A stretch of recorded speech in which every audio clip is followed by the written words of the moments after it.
Welcome to the Humble Hoof Podcast. My name is Alicia Harlov. This is a podcast for both horse owners and hoof care professionals, offering discussions into various philosophies on the health of the hoof and soundness of your horse.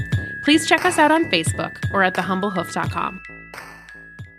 Okay, so you might have missed the early bird registration for the Progressive Hoof Care Practitioners Conference this year in Denver, Colorado in October, but you haven't missed the chance to sign up.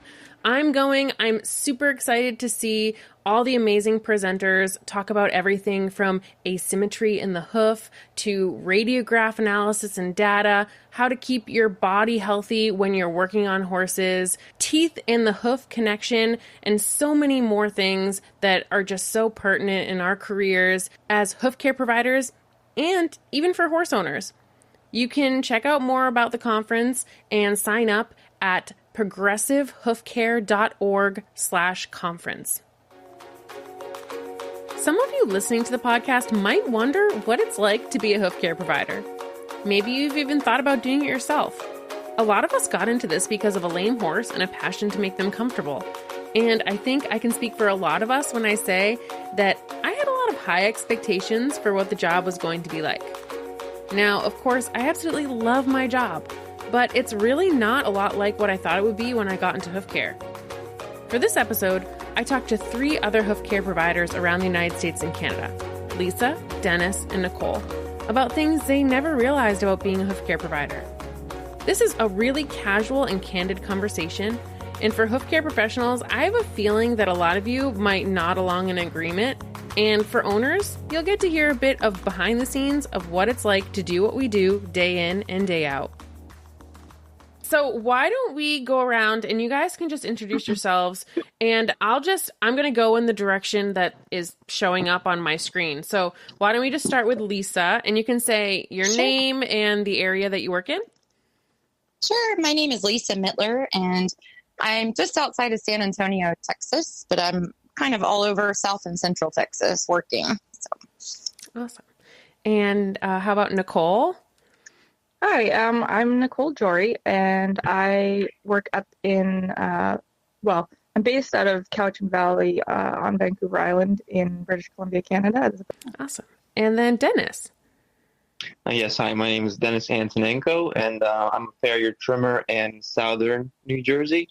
I service the southern area, most of the central area, and then southern Pennsylvania, all that area. Awesome. Yeah, I'm on the East Coast as well. Obviously, I think we all have different, years of experience and different time in the job. And I don't know about you guys, but I came from another career. So the idea of hoof care and starting hoof care, I had all these, ideals, and it was like very romanticized in my brain that I was going to go out and work on all these horses, and all these horses are going to be sound and do amazing. And my whole life is going to be all happy stories. And obviously, that's not exactly the case. So I think we all do. I get a lot of questions about where can I go to learn about how to become a farrier or a trimmer or anything like that. And so I thought it would be interesting to have an episode about what are some things that you wish you knew before you got into this job, not to deter anyone from it, but just to be not surprised, or not as surprised as I was about some things. The ugly truth, right? Right. So I guess we could start with, what were some expectations you guys had when you started? And whoever can start, just feel free to chime in. I'll just jump in really quickly, just because you said you came from another career, and I know we both came from teaching. We were both teachers. And so I was a high school art teacher, and you were an elementary music teacher. And so that lifestyle, as we know, is very different from what we do now. And I was giggling this morning when I was thinking about, what were my expectations when I started. All I knew is that I needed to trim 125 horses a month at my current rate, my new trimmer rate of $40 a month, to make what I made as a teacher. So that was my goal. I was like, oh man, I just need 125 horses and now a month. And now looking back, it's like, oh my God, if I could just trim only 125 horses a month, that would be amazing. But your schedule, as you know, which is a great thing for us, but it just blossoms really quickly. And it seems like we're never hurting for, new clients, more horses to work on. And thankfully that's, I think something that most farriers and trimmers, go through is that they have too many clients or too many people calling, rather than not enough. So it's a blessing, and I'm so glad I left teaching. But yeah, that 125 horses a month, that's all I need. Yeah. And I remember, I remember having the exact same, like a similar thought and thinking like I would go anywhere, take on anyone. Like you had, I would just do whatever, just give me whatever horse. Yeah, exactly. Right. Oh my gosh. Yeah. Yeah. Give me the rank ones. Her name's Hell Bitch. All right, I'll take her on. Right. It's like, you don't care. You just like jump in, ready to go. You have to eat. Right. Yeah.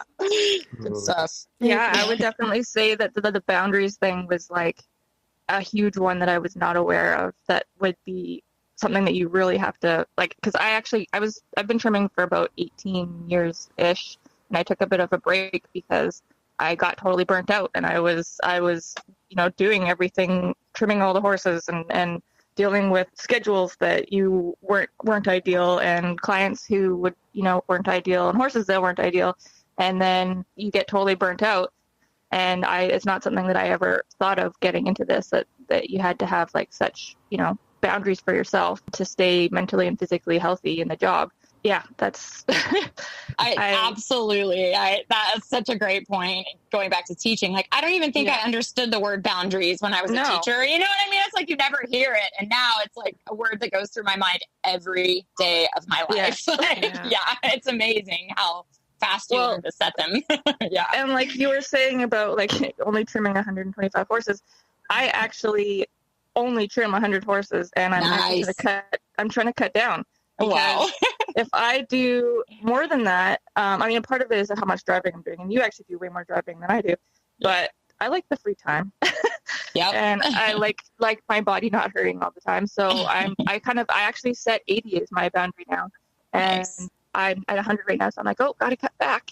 And it's tough because that's another thing is, you guys were talking about this earlier, is if you don't have, you guys probably have a lot more trimmers around than I do. There's not really anybody in my area that specializes in barefoot that much. So if I want to cut back, I don't have anybody to refer to. Yeah.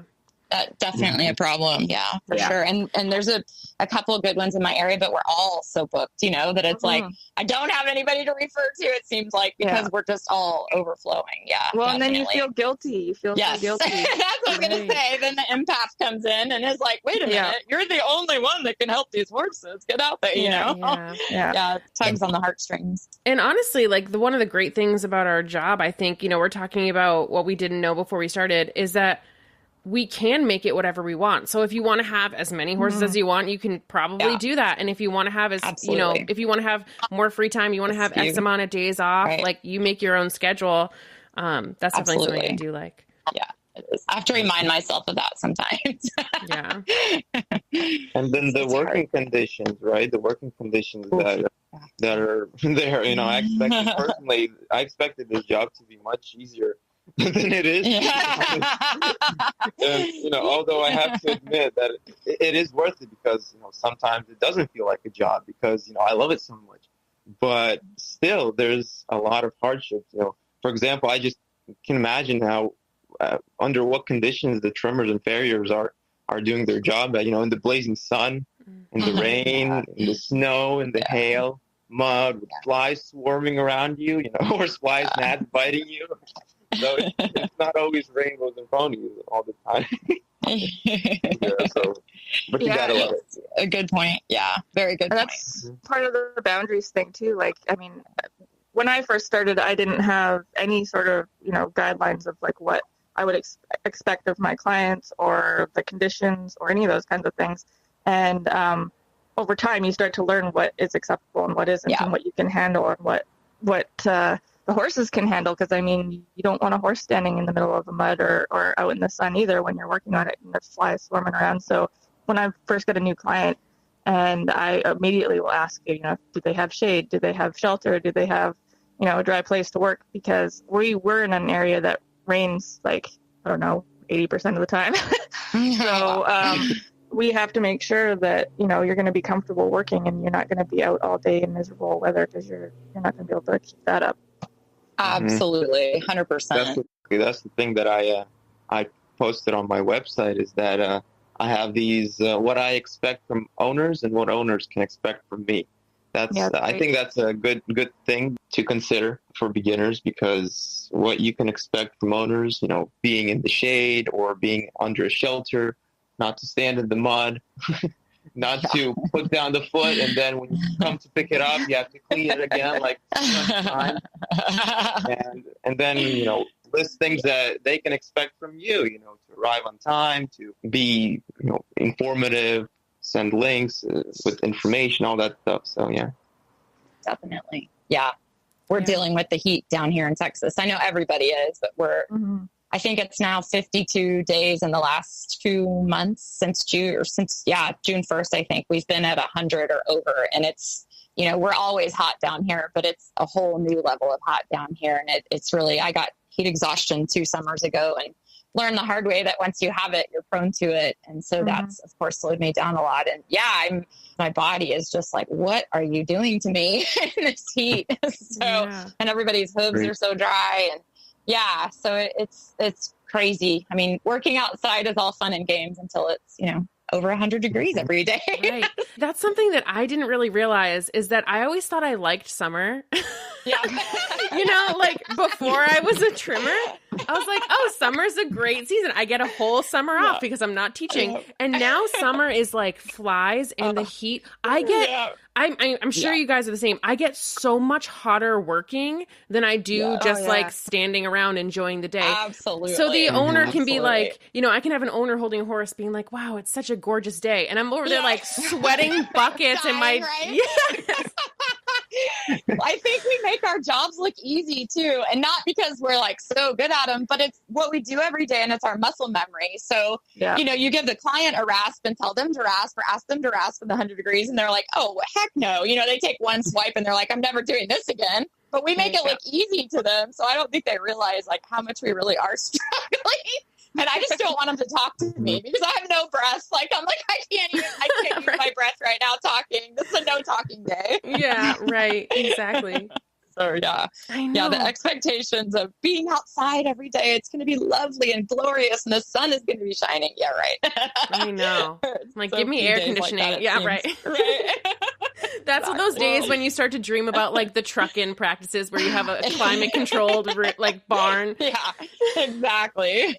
Exactly. And that's the days that I like to trim at these, prestige barns with fans. Beautiful barn alley where horses are sparkling and it's like good fly spray. Right, exactly.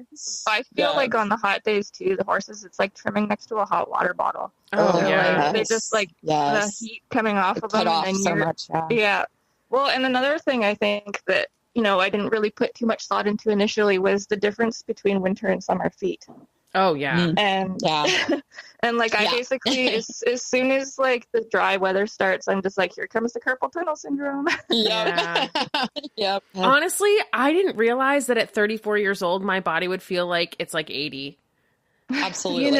That's the other thing. Like talking about carpal tunnel, I absolutely deal with like carpal tunnel, tendonitis. My lower back is like trashed. And the thing is, I've sort of, I don't know if you guys feel this way. I sort of like kitty corner myself into always doing this job because the days that my back hurts is usually the days that I'm not working because I'm not using it. Yes. So then it's like, shoot, I'm going to have to do this until I die. Like I have to work forever.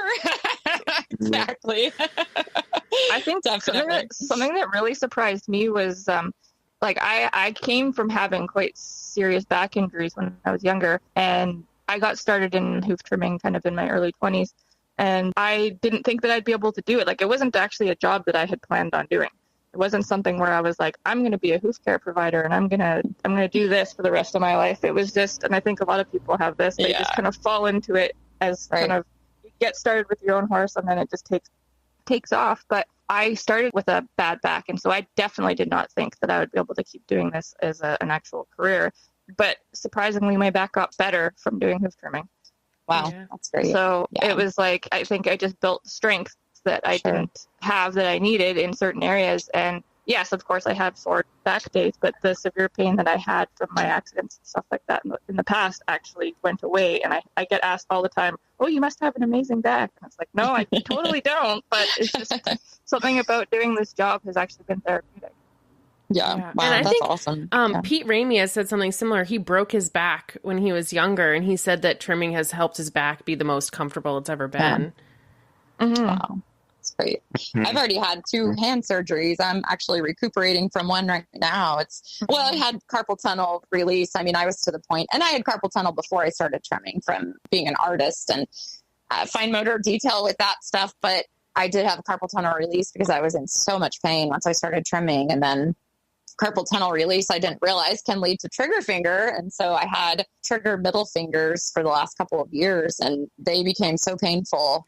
I mean, they've been painful, but with the drought and everything, I think just with all these harder than normal hooves, they finally just said, forget it. So I had surgery at the beginning of last week to release my trigger fingers. But who would have thought, like, all these hand surgeries, it's really crazy and sad, sort of. Yeah. Well, another thing that could probably mention with the expectations is having a good body worker. Yes. Because I didn't initially, of course, I didn't have someone on a regular basis that I was going to see. You'd wait until you were already sore or crocked from some accident or something, and you'd be like, oh, I better go get a massage. But now it's like having good body workers that you see regularly, regardless of how you're feeling, just to keep you feeling good, is an important thing to do. Absolutely. I would not survive without I have multiple body workers. Yeah, me too. Yeah. Several times a month I have body work. That is such a great point. Yeah. Who would have thought we would be relying on other people to keep us going? Keep our body going. Because you can't stretch yourself the way you need to. You can't massage yourself, deep enough. It's like, you just can't. There's just no way. You have to have help. Yeah. Right. Yeah. And I think too, before I started this business, right? We have our own businesses. Like, before I started it, I just thought of it as like, wow, I'll get to work with horses every day. And I've always wanted to work with horses, but it's not just like showing up and trimming and leaving. Like, there are so many administrative things that take up so much of my time. Like, even on a quote unquote day off, I'm often like looking at my schedule, seeing how I can like change my routes, working on like sending out invoices for people that maybe haven't been caught up, or, responding to emails, text messages, phone calls. And the customer service side, I would say, is one of the hardest things about the job for me, because I've never had to do that before. It is. Absolutely. It's so time consuming and demanding, and you want to reply to everybody. Like, you want to put thought into it and send them, the response back that you want to send, and you know what I mean? And have a second to think about it. But it's like, oh my God, like, you look down and you've got, 39, 47 text messages. It's like, oh my God, like, when am I ever going to get to be able to respond to all of these, It's nuts. It's absolutely right, Alicia. It's all the aspects of business ownership and doing what we do. And I love it. I wouldn't trade it for anything. But yeah, it's really taxing. It's very demanding. Yeah. Taxes.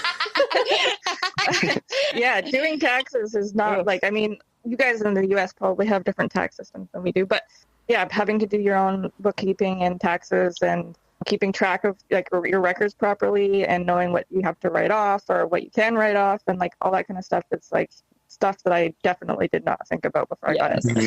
Definitely. Because if you were working at some kind of other job, for example, others mentioned teaching and all that stuff. Their day off is their day off. They don't think about work. They don't do anything that's associated with work. But in this particular business, in this particular profession, people have to worry about taxes and collecting receipts for gas and answering messages, clients, and Yeah. You never really get a day off in your mind. It never ever stops ever. Yeah. Well, one thing I was thinking about the other day too, because like as I'm about to like downsize a little bit on my client list here, is how much like responsibility you feel for all the horses that you're working on. And it's like, instead of just being like, oh, I only own one horse, it's like, no, actually I own hundreds of horses. Yes, it's so true. You're thinking about all of them and their diets and their, routines and how they're feeling and all that kind of stuff. And that's a lot of pressure. Waking up at, all hours of the morning, thinking about specific horses. Yeah. And, oh my God, I forgot to text so-and-so that, or, I forgot to send that link. Oh my gosh. Yeah. Mm-hmm. The things that keep you up, at night all the time. Mm-hmm. Along those same lines of caring for other people's horses and not just having our own herds at home, but, every horse we work on being part of our herd, so to speak. This is sort of a Debbie Downer moment, but when I was thinking about what I was going to, what we were going to talk about on the podcast and things that I didn't realize would be part of the job, the very first thing that came to me that I think about a lot is dealing with all of the deaths of horses and donkeys that we take care of. And it's something that I never, ever, ever thought, you just don't think about that when you come into this profession. Like, Alicia said, it's all, roses and rainbows and all the horses are going to be sound and bouncing through the green pastures and life is great. And, I trim their toenails and, la-ti-da, but it's all the other, all the other things behind the scenes that come with it and the death and the sickness and it takes such a toll on us because those horses are part of us, and it's devastating when owners lose horses because we lose them too as part of our lives, and we care so deeply for all of the horses that we work on. That's why we do what we do. So it's tough. I can't even imagine what vets go through, I mean, they see it so much more often. I think about it a lot. It's just, right. I don't know how they do it. So it's very heavy. Yes. Heavy is a good word. Yeah. And honestly, like getting into a little bit of like the mental health side, I think that dealing with that, like dealing with so I've talked about this before, but I have a really high internal locus of control is like the psychological term of basically I tend to put the responsibility of things on myself a lot. So like if a horse is struggling, if a horse is lame, I tend to think like, oh, it's my job to help them. It's my job to fix them. It's my job to have the answers. And that does take like an incredible toll mentally on me and emotionally. And that's something that I would have never thought of entering this job of like needing to work through a lot of those like emotional struggles, Yeah, definitely. I agree 100%. Yeah. Another part that you just don't think about. Yeah. There's a huge mental, emotional side to it. Huge. Yeah. And just the exhaustion, like the sheer exhaustion that most of us face, even if our schedules get a little lighter, it's still like we're talking about, it's so taxing on your body. And I mean, it's just physical labor, all day long. And, it's just, it drains you. There are times of the year that are worse than others, but it's tough. It's really tough. Yeah. Mm-hmm. Yeah. One thing too, like with like, just putting pressure on yourself and everything is trying to keep your schedule, and keep horses on a tight schedule and then not feeling like you can take any time off. It's like I constantly have people ask me, oh, are you taking a summer vacation and all that kind of stuff? And it's like, no, because that'll totally mess up my schedule. Absolutely. Yes, yeah. I'm going to the PHCP conference in Denver in October. And I literally, before I even booked my flights, I was staring at my client list and I was like pretending to like put them into all these days for the next 3 months so I could see where they could all fit and still make that trip. And I feel like that's something I would have never thought about before. I would have never been like, oh, can I go on this trip? And I turned to my husband and I said, like, I have these horses and I have to see them. And I have to fit them in. I can't just skip them. I can't be like, oh, I'll see you. I can't abandon them. Right. Yeah. Like, oh, I'll see you in 10 weeks instead of 5. Like, it's just it doesn't work that way. Man. And that's sometimes when I wish that, I don't have an apprentice. I know a lot of people do have like apprentices or helpers and I don't. And that's sometimes when I do wish that I had somebody that I could be like, can you just cover these horses for like 3 days and then I can go somewhere, exactly. Yeah. And that's the thing about, my area. And I think the others mentioned that too, that in their area, there's not a lot of trimmers for people that deal with barefoot specifically, barefoot rehab, barefoot trimming. Same thing in my area. Most of the farriers here, the trimmers, whatever you want to call it, farriers, trimmers, most of them are either retired or they're just burnt out. They don't want to do it anymore. They have other gigs that they're dealing with, and scheduling can be definitely stressful, and especially the cases where you have to be there like every 2 weeks if it's like a lame horse, and you have to be there, and then someone cancels on you, and then you have a new client, and it's just piling one on top of the other, and you're like holding your head, oh my God, what am I going to do? Right. I need more time in the day. Yeah. Sometimes I wish it was not 24, it was 36 hours or something. Right. I keep all of my horses, everybody on my schedule is on a 4-week schedule. And because I believe that that's what's best, I'd probably trim on a shorter schedule if I could. But it also gives me a little bit of leeway if, like, for instance, my surgery right now that I'm recovering from, I have to take time off. So I'm taking this 2 weeks off, and I can push everybody back 2 weeks, so that they're at 6 weeks, which isn't ideal for me, but it is what I have to do. But it's so funny because when so many clients start with me, they're not used to the 4-week schedule. And so, you educate them and teach them that it's really best, just better for the horse, better for everybody. And then when you have to push them back a week or two, they're the ones that are panicking, and I'm panicking too, but it's like, we've taught them that this is the best way to do it. And they've seen it, in action. And then all of a sudden it's like, what? You're not coming for 6 weeks? Like, they're panicking. The perfect I did this to myself. It's funny. Do you all, this is like a kind of off-topic question, but do you all keep the same cycle length in the winter as you do in the summer? I do. Yes. I do, yes. I try to, yeah. Although some people are like, no, the hooves, they don't grow as much. I'm like, well, it's still. Exactly. And that's something that I'm trying to push more for owners in my area, because a lot of times, we do visually see a decrease in growth, and that's when I feel like it's the best time to get ahead of issues. Exactly. Because that's exactly what it is. The rest of the year we are chasing issues, or we're like trying to like catch our own tail, and then in the winter everything slows down. Constantly. Everyone's like, oh, they're not even growing. And that's when I want to make the little tweaks. Like, that's when I want to do it, The first question I ask any potential new client is, are you willing to do a 4-week schedule? Because if they say no, then it's immediately, I'm not going to work for them. And in the summer, I especially this year, we've had a really interesting year for weather, but I find that, the horses grow so fast that, like, even at 4 weeks, you get to them and their feet are like ridiculously long. And then when winter comes along, it's like, oh, finally the feet are like manageable and they're staying where you want them. And then all of a sudden summer hits, and it's like, there's no way that you could do a 6-week schedule.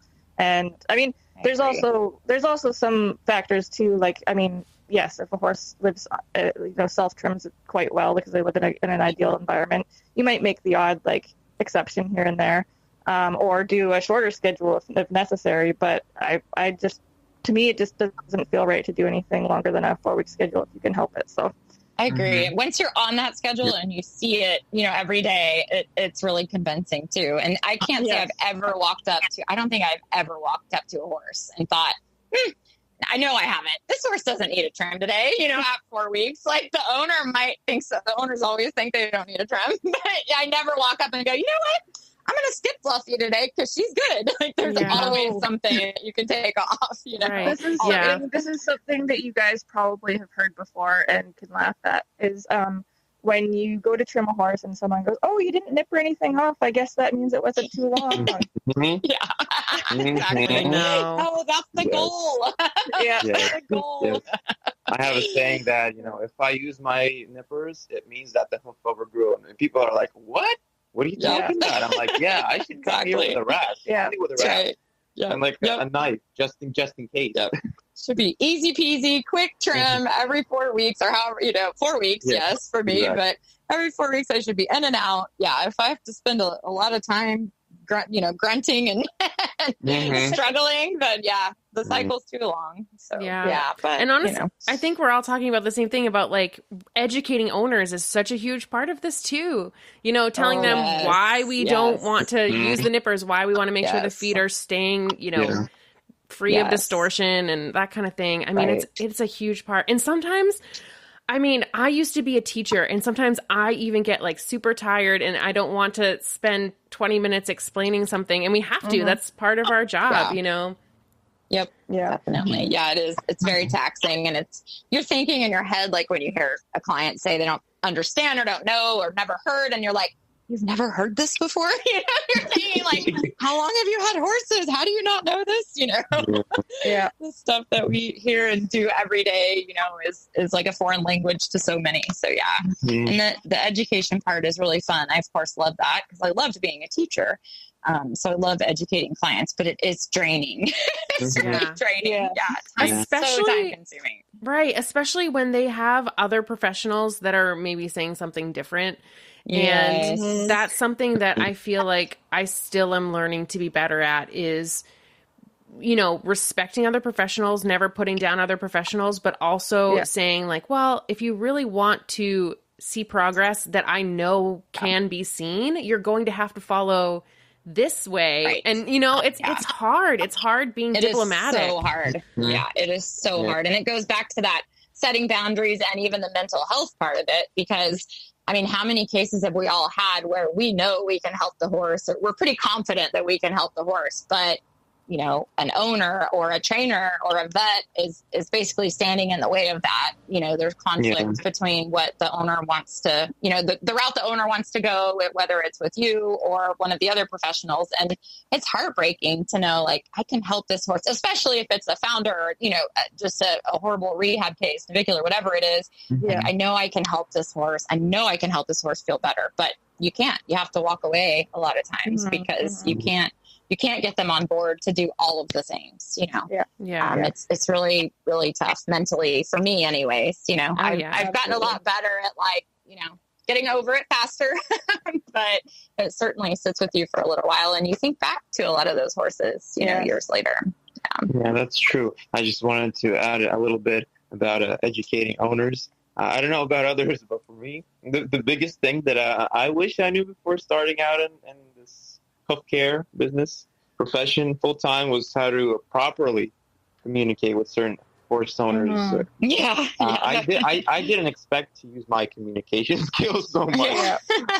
I wish I had better communication skills. For example, I used to overwhelm people with information. Sometimes people mentioned that Lisa and Nicole, Alicia mentioned that you would get tired of saying all this information and educating owners, but I would get passionate about it. And I would like overwhelm the people, and I would get to a new client, point out all that they have to correct, like, you know, the diet, get a chiropractor, the dentist, you know, build a track system or whatever. Do it all. Do it all. Back in 4 weeks. Yes.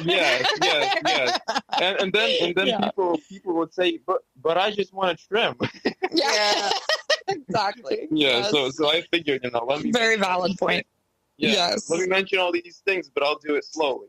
Baby steps. You have to kind of pick the topics that you want to cover every time you go for a visit or something like that. It's like, okay, this is what we're going to address this time, because sometimes if you just get on a roll and you start listing off all the things with people, you can just see their brains are like overwhelmed, and then you don't think they're going to do any of them because they just can't even remember like half the stuff you just said. Right. Exactly. Yeah. And what I was going to say is that sometimes we have to, I mean, one thing that I didn't realize we'd have to do is being discerning in what owners can handle what information when.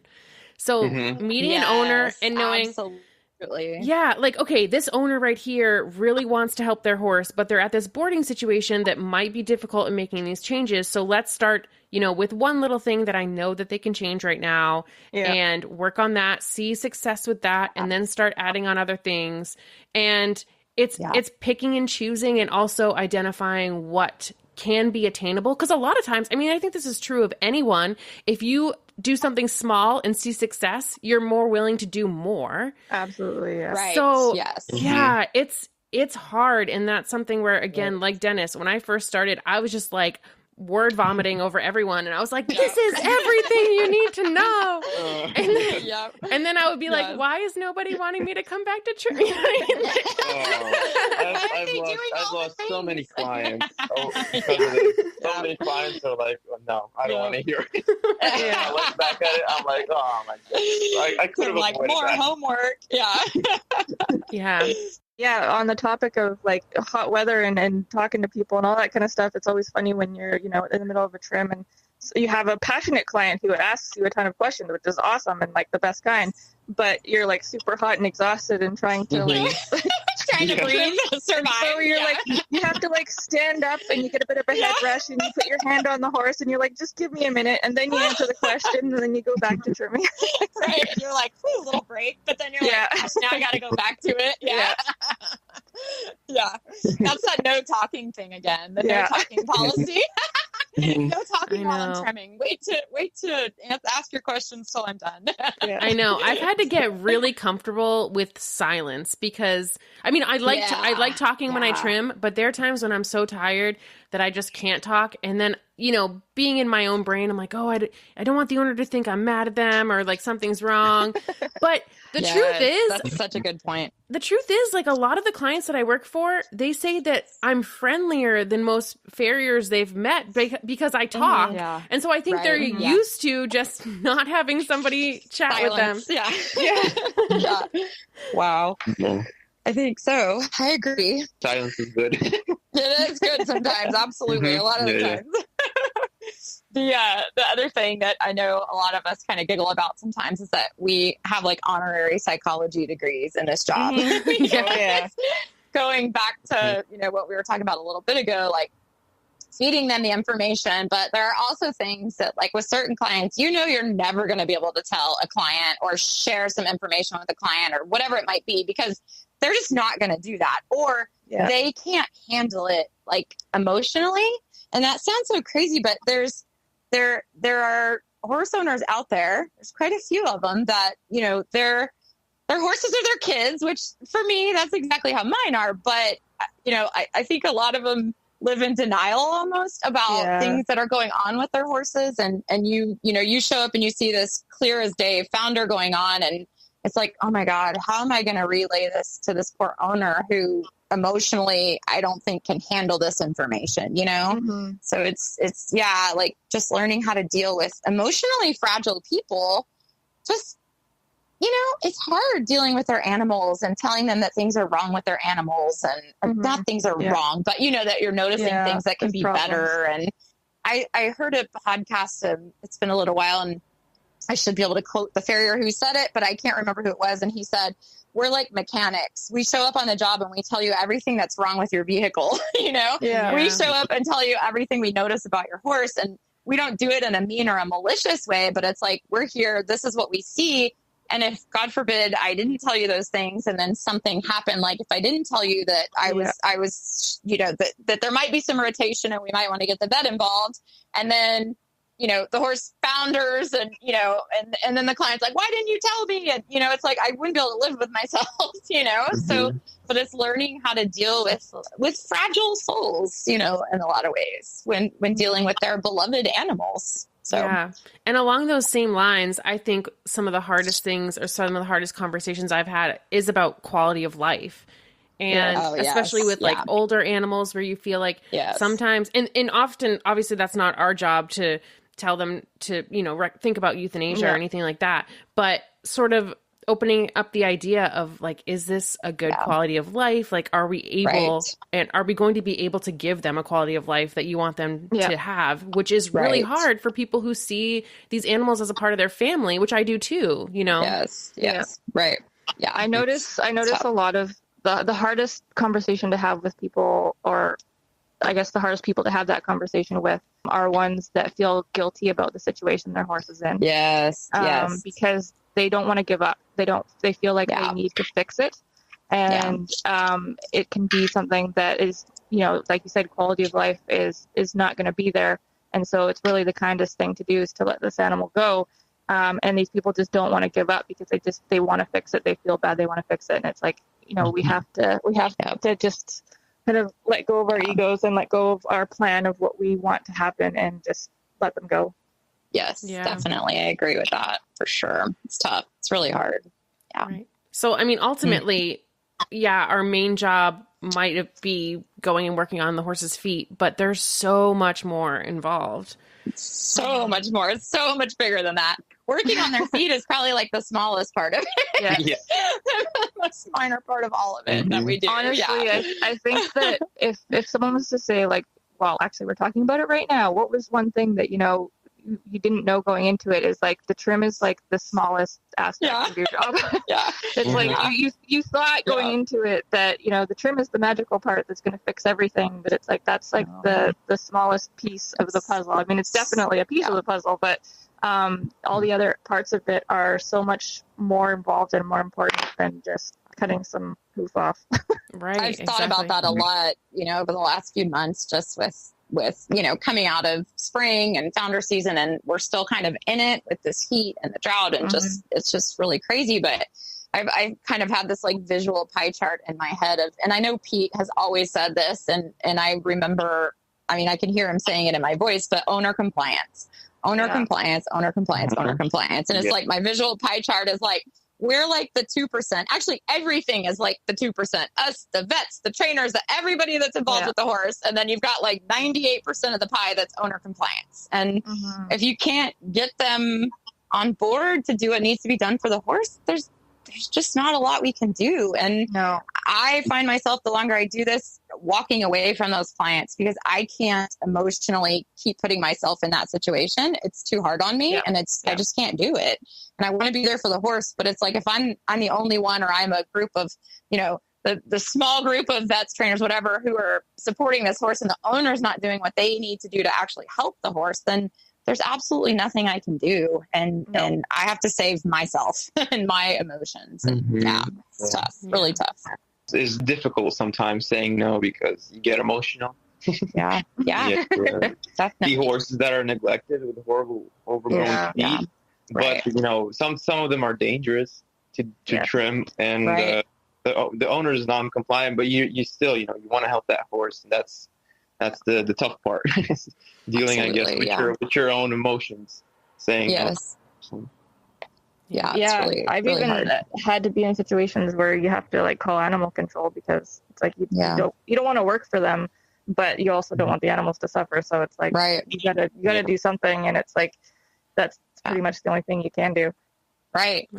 And wish them well, and wish the horse well, the animals well, and move on. And it's so unfortunate, and it is so hard every time. But we have to take care of ourselves first, which is really hard. We're not good at that. Most of us aren't anyways. We're always getting better, but And I know we spent a lot of time sort of like naming all the bad things about the job or the things that we didn't expect that aren't that great. But maybe we could mention some of the stuff that we really enjoy about it. Because obviously we wouldn't do this job if we didn't love it, Right. Yes. Yeah. So if you guys have anything that you really love about, working in Hoofcare. Oh, yeah. I never knew that I would be so excited to take pictures of the rehab process. I'm a hoof photographer now. It's so satisfying to see the process. Yes. Some people are weirded out when they see me like so satisfied with the process. But it's rewarding. At the end of the day, it is. Sit back and enjoy your work and doing the thing that you love. It's an important accountability piece too for myself. Like I like to be able to I take pictures of just about every hoof I trim just about every time, except for in this heat because it's just too hot. But looking back at something, because, as an artist, I can say when you look at something in real life in the 3-dimensional form versus looking at a picture that's 2-dimensional shape, you see very different things. And I love having the pictures just for that, because there are things that I will not see in real life that I'll see in pictures. And so, but I like to have the visual documentation just to make sure that I'm doing what I can for the horse as much as I can for the horse. If there are changes, and I used to not take pictures of the good hooves, the quote unquote good healthy hooves, until I had a few go south. They would, come down with Cushing's and our hooves would fall apart. Something would happen, and I go, man, I really wish I had pictures from the beginning. So now I just take pictures of all of them, because it's really important for me to be sure that, and I look at them all the time to be sure that the horses are progressing, or if they're at a place where they just need to maintain, that they're maintaining, and not going backwards. Yeah. I think that if someone ever stole my cell phone, they would think I had a hoof fetish. Yeah. I totally agree. Right? Yeah. They would be very disappointed in what they find. I think I have 107,000 pictures now, and most of them are same here. Yeah. My phone storage is blowing up from yeah. Exactly. One thing that I didn't really expect from the customers was just the generosity of people. Yeah. And I've had, one specific thing which blew me away is when I first got into hoof trimming, and it was right at the time when Pete was just kind of getting big and touring around and doing clinics and stuff like that. And I really wanted to go to one, and one of my clients actually paid for me to do that. Oh, wow. Awesome. Yeah. They knew that we were, it was barefoot was just getting big in our area anyways. And they really wanted to have more educated people in our area. And so they actually paid for the entrance for me to go to one of Pete's clinics down in Oregon. So awesome. So, yeah.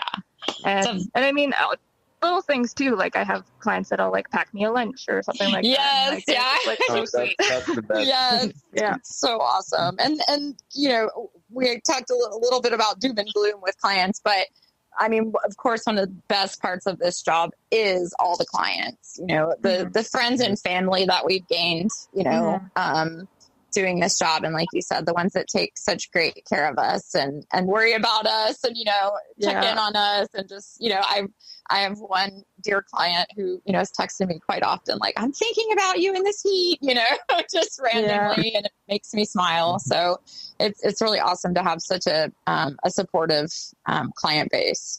And it's cool that we get to see them every month or, 6, 7 weeks, however long your schedules are, but I get to see everybody once a month. That's awesome, Yeah. I don't know. It's cool. Yeah. And one of my favorite things is showing up to a client and realizing that they implemented something like a suggestion that I had. Oh, yeah. And it's just this feeling of wow, they trusted me. They took my advice, or coming to a new client and having them be 100% all in on board with, whatever needs to get done to make that horse better. That just gives me so much joy. Those are the clients that I look forward to going to, and it makes my day. Yes. Absolutely. Yeah. The ones are just send me the link. I'll buy it. I'll do it. I'll do what I need to do, It's the best. I had a client that I mentioned the diet, and they're like, oh, what is a good diet? Well, I said, well, I recommend Forge. They're like, okay, just send me the link. Well, I sent her the link. I'm like, okay, well, if she buys it, that's good. She doesn't, well, we'll talk about it maybe later. Come over the next month. She's like, oh, yeah, I switched all 25 horses on Timothy pellets. I'm like, whoa. Yeah. I didn't see that coming. Right? I know. There are some very unsuspecting clients, too. Yeah. You think that they're not going to, listen to anything that you have to say, and then they start implementing stuff, and you're like, wait a minute. Yeah. This is cool. Yeah. I think, too, it's really rewarding when you have a suggestion and the client implements it, and it works really well for them, and just seeing how, some of the simple changes and seeing how impressed they are by those simple changes, how it's helped their horse's feet or whatever, even the overall health of the horse, and how happy they are about that, and that's also very rewarding. Yeah. Yes. Yep. Yeah. Cool. That's true. Awesome. Cool. Well, we're getting closer to the 1 hour mark, so I think we can start wrapping up. And I don't know if anybody had anything else to add before we, ended for the day, or if you had any last minute advice for people who are looking to get into this profession, or any funny stories you wanted to share. I definitely think that there's some little tidbits that we didn't really get into that would be kind of funny. Just small things having leather seats versus a cloth interior in your car. Oh, yeah. And making sure that you don't wear your regular shoes because your shoes are going to smell terrible at the end of the day. Oh, yeah. I shouldn't say funny things because there's just a lot of little things that you didn't really think about when you first got into it. But yeah, planning bathroom breaks or like, you know, where your gas stations are going to be or the snacks and all that kind of stuff. Sharp tools. Yeah. Yeah. Right. How to sharpen your tools and keep them sharp. Oh my gosh. Yeah. To not break your body down. Yeah. Yeah. I'm And not also, very good at that one. and the fact that like you can still take your knuckles off through your gloves. Yeah. Oh, yeah. Oh, yeah. Oh, yeah. Oh, it's right? the worst. Isn't that the craziest thing? Like your gloves, like not even like damaged, and you're bleeding. Yes. I don't understand it. Yeah. I'm wearing, How does I'm that wearing work? 3 gloves. It's like a layer of 3 gloves, and still my knuckles are bloody. Why? Exactly. Why? How is this possible? Nicole, you mentioned like stopping, like knowing where your gas stations are to stop, and I know Alicia has alluded to this too, but. I just giggled because I'm like, in Texas, our bathrooms are so far apart, like our gas station. So I've become like a pro at pulling over on the side of the road and getting it done and getting right back in the truck. Yeah. Who would have thought? I always say like I'm feral on part. I always take advantage. Always take advantage of the clients that have bathrooms. Yes, definitely. Honestly, they don't have bathrooms, but it's funny because in teaching, I thought the bathroom breaks were bad. Like I was like, I don't have any time to go to the bathroom. And then now I'm trimming, and there'd be days when I have 12 hours and I do not see a bathroom, you know? Yeah. And you're like, I'll just trim one more horse and then I'll go. And then you forget. And then it's like 3 hours later and you're like, oh yeah, I guess I need to do that. Yeah. Yeah. And you have to drink water because you'll dry out. Lots of water. I started carrying a gallon jug around with me. That's with a straw in it.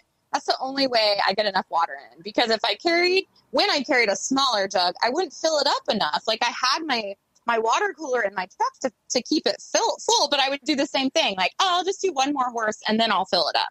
And I would never stop to fill it up. So I was getting so dehydrated and not drinking enough. So now I actually on these days, I carry 2-gallon jugs, Arctic gallon jugs that are full at the beginning of the day with ice. And that way I know that I'm going to get all I need. Well, at least most of what I need in during the day. It's so hot, it's hard to keep up right now. But yeah. I just carry a huge pack of water. Maybe 2, just in case, you know, in my truck. Right. In my truck, I have a big truck. Why not? Yeah, exactly. Load it up. one thing that I wish that I had known. Well, I mean, it seems like totally common sense, but don't trim a horse near an electric fence.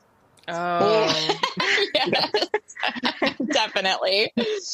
Just always watching your surroundings, but the electric fence will get you, or the horse. I've had 2 instances where I've thankfully not gotten seriously injured, but I had one where a person was trimming a young nervous horse, and a person leaned between the fence to pet the horse while I was trimming it, and then zapped the horse while I was trimming it. Oh gosh! So it wasn't even that we were too close to the electric fence. It was just Watch out for those electric fences. Yeah. I have to watch out for everything around you at all times. Yes. People, animals, everything, because everything poses a threat, a danger. I think in the electric fence case, in these situations, you have to have good shoe protection, and I think someone mentioned that. Good shoes. I wear steel toes because I know people are like against them. I don't know why they were against them. They think that they'll crush your toes. They saved me like hundreds of times. Right? I know. I feel like mine have too. I don't know. I certainly don't go to work without them. Except I somehow get the horses that will step right behind the steel toe. Right. They find like your pinky toe right on the edge. I don't know. That's like not covered. Yeah. One more quick thing is put sunscreen on your lower back. Oh yeah. You end up with almost like a permanent tramp stamp. Nice. I certainly never expected the tan lines that I have. Yes. Definitely ridiculous. I was wearing shorts the other day went to visit a client, and she said, "Oh my God, I've never seen you without leggings on. I've never seen your legs." I said, "Yeah, they're like white and blinding, aren't they?" Like, it's pathetic. Really pathetic. I have a funny story if we still have time. Yeah. Yeah, so I started working with my brother Andy, and so I prepped him. I'm like, okay, wear steel toes, wear gloves. I got you the rasp, I got you the nippers. He's like, okay, I'm ready. So he's his first client, and we arrived there. The guy's like 1 hour late, and he has 3 donkeys. Hooves are overgrown. And it's like an elf hooves. They're curling. Yeah. What did I get into? And I'm like, okay, are you wearing your steel toes? He's like, yeah, I am. So I'm like, okay, you can hold the donkey. The donkey just steps on right in the middle, behind the steel toe. He's like, oh my God, Dennis! I thought you said the steel toe will save me. He's like, no, you didn't expect it. Yeah, depends on where they step. Yeah. And also the smell of abscesses. Oh, yes. It smells it's crazy. Yeah, and the fact that you can't get that smell off your hands afterwards, it's like it just permeates, and like how bad your car is gonna smell later. Oh yeah. Oh, and my poor truck is like just a dump zone. Like it's my office, but my office is like I deal with horses all day. Like it's like there's just no way to keep it clean. It's horrible, and it's such a source of frustration. But as soon as I clean it, it's dirty again. So why bother? Mm-hmm. Yeah, I carry like the wipes that you buy at dollar stores. They're like very, very, very handy to have them in your car. If you have like short sleeves and your hands are all dirty and muddy, you can just I go through a lot of wet wipes. Yeah. Half the time I think I have a tan, but I don't. It's just dirt. Right? Exactly. Exactly. Yeah. The other day, or yesterday actually, when I got home, you can't always see like the backside of your arm, right? And the side that constantly hits the horses because you're like rubbing up against the horse. And so my husband's like, what the heck is wrong with your arm? And it's like black. Like my arm was like black on that side. Yeah. And I was just like, oh my gosh. Yeah, I'm about to get in the shower. Don't worry. Especially like fly spray season, because then it's like oily or greasy too. So it's like everything's just like stuck to your arms. Yeah. Like, where's the hose before I leave? Right. And fly spray. Don't you love it when you're under the horse and people are like, oh, let me start spraying. Let me get that fly over there. Sorry, saw a fly. You're choking off. Yeah. Right? Like, well, let me take a few steps away. Yeah. To answer your question, Lisa, because I think we all kind of just kept going on a tangent, but I think that the number one thing that I kind of learned over the years was, and wish that I had known, was just about setting boundaries. It's having, you kind of an ideal client in mind, or like what you would want, how you'd want people to be, and just kind of trying to stick with that, because you're going to just burn out with trying to chase clients on schedules or diet or any of those kinds of things. And you're mentally and physically not going to be able to keep up with what you want. I think we can probably all agree that from the moment somebody texts you, a potential client texts you or leaves you a message or whatever the case may be, or you meet them in person, you feel with that person, and you either get a good vibe or a not so good vibe, or a, I don't know about this one. And I think an important piece of advice is to listen to your gut from day one, because I don't know that I have a single, one that gave me a bad vibe from the beginning that has turned out to be anything but that, and so I really listen to my gut on these things now on new clients, and I just really try to follow that, because I feel like even if I go try to help, it's probably not going to end. I'm probably not going to end up with a lifelong client, and that's one of my clients said something the last time I went that really stuck with me. She said, my intuition has never failed me, but I have failed my intuition. Oh, that's a good line. And she was saying, like, if you feel something, like, it's probably how it is. And if you ignore that, you're failing your gut feeling. You know what I mean? Like, you're absolutely, yeah. And just about like keeping yourself safe, about the horses that you're working on, like anything like that. Yeah.